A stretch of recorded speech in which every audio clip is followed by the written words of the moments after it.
Oke, assalamualaikum warahmatullahi wabarakatuh. Selamat pagi semuanya. Masih dalam pencarian. Saya tahu ya, rekayasa yang dilakukan oleh oknum-oknum polisi itu pada saat itu, Subur Cahyono CS, Wiknyo CS, ya, dan yang lain sebagainya dalam rangka persekusi, eksekusi, dan pemerasan kepada saya dengan berbagai motif dan modus dari keluarga saya, yaitu keluarga saya, rumah tangga saya, ibu saya, adik saya. Memang benturan-benturan dan adu domba itu diciptakan sedemikian sistematis dan rapi dari keluarga internal saya, yaitu timur rumah itu ya. Itu sudah sindikatnya sudah sangat rapi dan tersusun dan terkoordinasi sehingga kita tidak bisa melakukan perlawanan secara frontal karena ini sifatnya sangat organisatoris. Jadi yang dipakai alat adalah keluarga. Dalam hal ini adalah kelemahan ibu saya di dalam tidak memahami mana perkara, mana persoalan, mana keluarga, mana anak, dan mana ini. Jadi dia mencampur adukan. Pernah sekali tempo saya itu membagikan kambing. Ya, kambing itu sekitar sebanyak 75 ekor kambing. Kita bagikan, kita indukkan ya.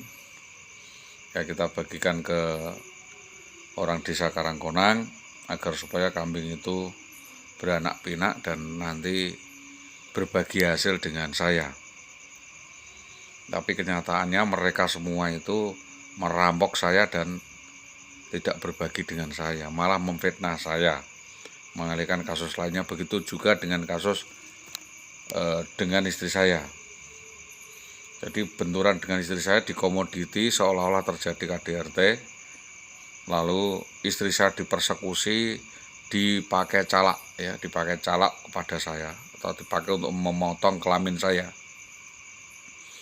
Di mereka semua ada yang menghasut, ada dalangnya, Siswanto, ya, Siswanto, kepala BPD, kepala desa Warso,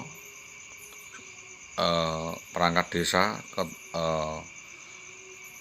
kami tua, Subi, ya, Semi, LMD, dan banyak RT-RT termasuk ada Iksan, ada istrinya, keluarga Taslim, semuanya itu yang berniat untuk menguasai yayasan, menguasai harta benda dari peninggalan ayah saya dengan cara merampok secara bersama-sama.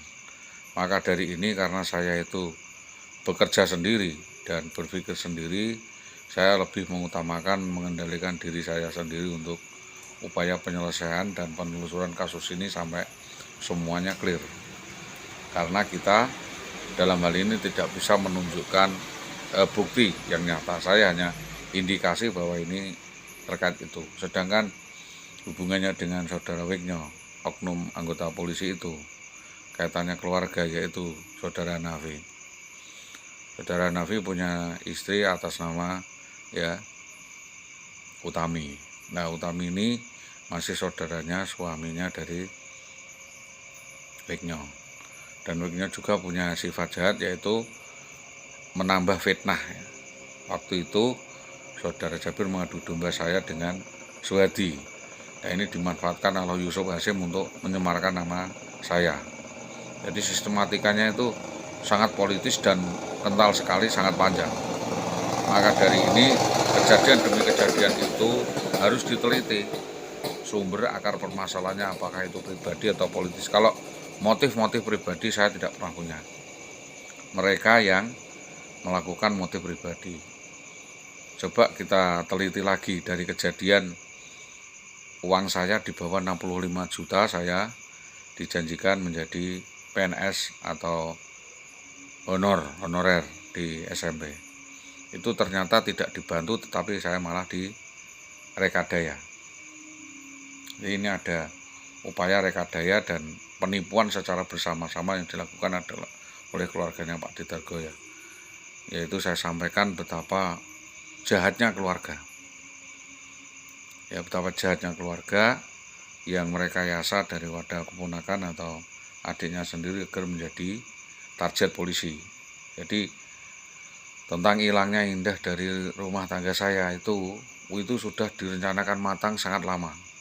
Ya, baik dari keluarga selatan, ya, Mbak Siti dan keluarga itu. Saya pernah pinjem sepeda motor Mega Pro, begitu saja kita pakai.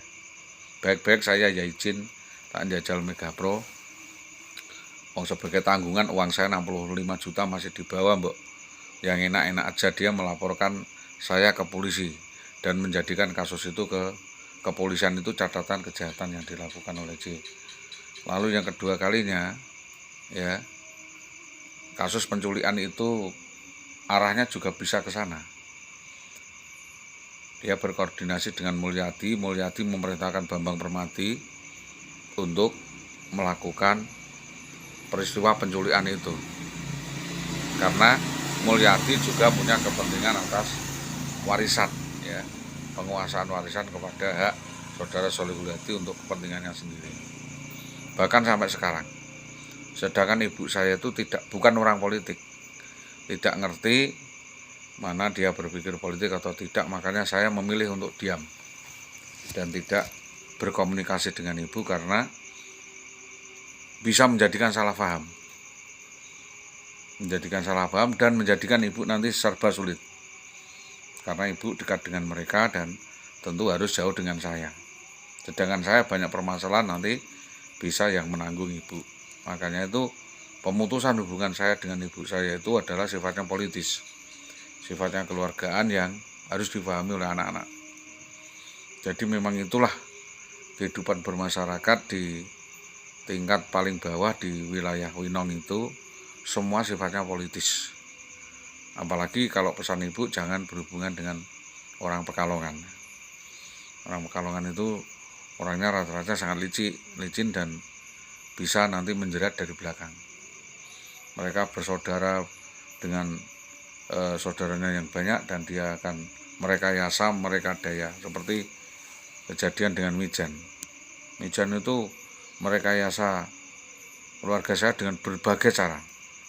Mulai dari memfitnah bapak saya, lalu memerintahkan anak-anaknya untuk memutus jalur komunikasi dengan saya dan akhirnya membuat fitnah kemana-mana.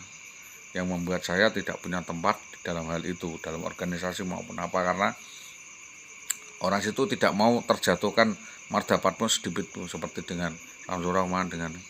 Jadi saya memang berada di Pekalongan itu di pergaulan yang salah, yang akan dipertontonkan kemaluan saya di idoni, ya, dilucuti, ditelanjangi dan akan dipermalukan. Maka dari ini, jika memang hal itu merupakan percontohan dari permainan mereka, tentunya saya sama sekali tidak berkepentingan. Seperti saya dibenturkan dengan Suhadi, ya, di mana Suhadi terprovokasi, ya, melaporkan saya suatu kejadian yang sama sekali tidak saya lakukan. Saya tidak pernah ngantem atau ngidoni atau memukul saudara Suhadi. Itu bisa jadi laporan seolah-olah saya melakukan tindak kekerasan atau perbuatan tidak menyenangkan, penganiayaan kepada Suhadi. Ini jelas rekayasa oknum-oknum anggota Polsek Winong. Waktu itu dia Yanto Belot, Subur Cahyono dan kerjasama mereka mendapatkan pendanaan rekayasa agar saya masuk penjara. Ini juga masih hati-hati nih. Ini masih ada rekayasa dari Sujo CS itu.